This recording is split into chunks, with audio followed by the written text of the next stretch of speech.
திருப்பாவை எட்டாவது பாசுரம். கீழ்வானம் வெள்ளென்று எருமை சிறுவீடு மெய்வான் பரந்தனகான் மிக்குள்ள பிள்ளைகளும் போவான் போகின்றாரை போகாமல் காத்துன்னை கூவுவான் வந்து நின்றோம் கோது கலமுடைய பாவாய் எழுந்திராய் பாடி பறைகொண்டு மாவாய் பிளந்தானை மல்லரை மாட்டிய தேவாதி தேவனை சென்று நாம் சேவித்தால் ஆ என்று ஆராய்ந்து அருளேலோர் எம்பாவாய். கீழ்வானம் வெளுக்க தொடங்கிவிட்டது. எருமை மாடுகள் எல்லாம் வெளியிடங்களில் உள்ள மேய்ச்சல் நிலங்களில் மேயப்போவதற்கு முன்னால், அதாவது மாடு கறக்கிறதுக்கு முன்னாலே தங்கள் வீட்டு தோட்டங்களில் பனிபடர்ந்த புல்லை மேய்வதற்கு சென்று விட்டன.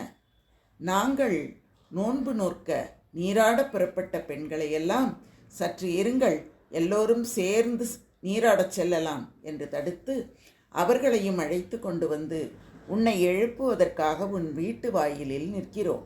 நீ ஒன்றும் சாதாரண பெண்ணில்லை, கண்ணனால் கொண்டாடப்படும் அவனுடைய அன்புக்குரிய பெண். சீக்கிரமாக எழுந்து வா. ஒரு முறை கம்சனின் கட்டளைப்படி கேசி என்ற அசுரன் பயங்கரமான குதிரை வடிவம் பெற்று கண்ணனை அழிப்பதற்காக பிடரிமயிர் பறக்க உறக்க கனைத்தபடி வாளை வானத்தில் சுழற்றி வீசியவாறே பிருந்தாவனத்தில் நுழைந்தான். பிருந்தாவனவாசிகள் அஞ்சி நடுங்கினர். அங்கிருந்த கிருஷ்ணர் அசுரன்தான் இந்த குதிரை வடிவத்தில் வந்திருக்கிறான் என்பதை உணர்ந்து அடக்குவதற்காகச் சென்றான். அரக்கன் தன் பலமிக்க கற்களை போன்ற கடினமான கால்களால் கிருஷ்ணனை மிதிக்க முற்பட்டான். கிருஷ்ணன் அவனது கால்களை பிடித்து தூக்கி சுழற்றி அடித்தான். கேசி நினைவிழந்தான்.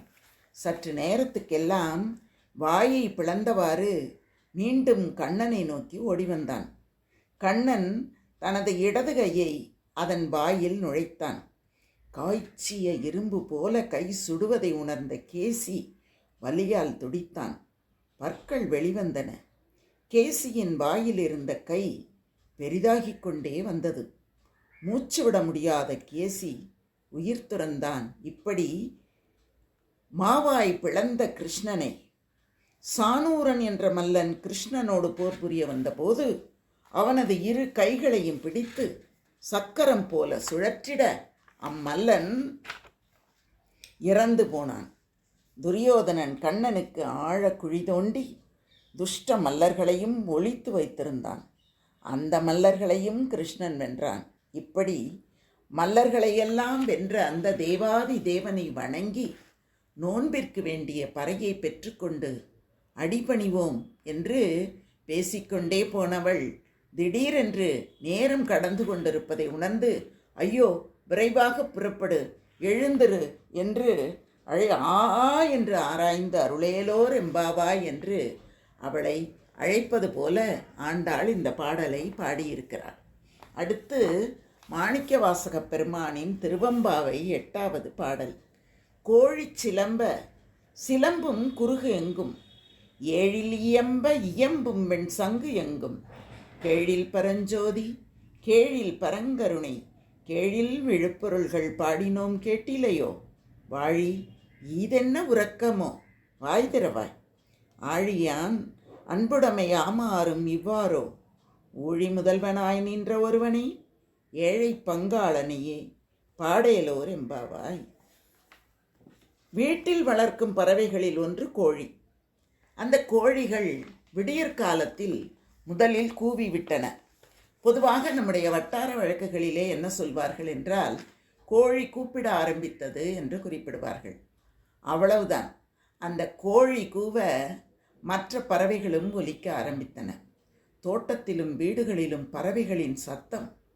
இதோ கோயிலிலிருந்து மங்கள இசை ஆகிய நாதஸ்வர ஓசையும் கேட்கத் தொடங்கிவிட்டது. சங்கின் ஒலி கோயிலிலிருந்து புறப்பட்டு ஊரெங்கும் விடியற்காலை நேரம் என்பதால் கேட்கிறது.